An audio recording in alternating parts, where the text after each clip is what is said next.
Hi everyone, welcome back to this channel. Today we will talk about what is exception handling.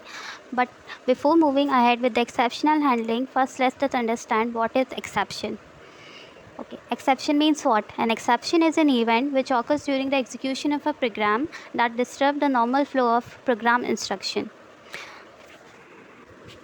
Suppose I have given an instruction to a program to run first this step, then next this step, and then next this step. But in between, an step is fail. Then in that case, what will happen? My program entirely disrupt, and then it will throw an error and it will not move ahead. It is stopped in between. So that is an exception. Just because only one step fails in between, the whole program disrupts. Let's take an example. This is a program which performs division. It takes dividend and divisor in input from the user.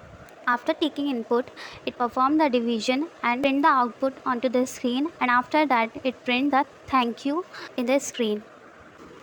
But suppose the user enter divisor 0.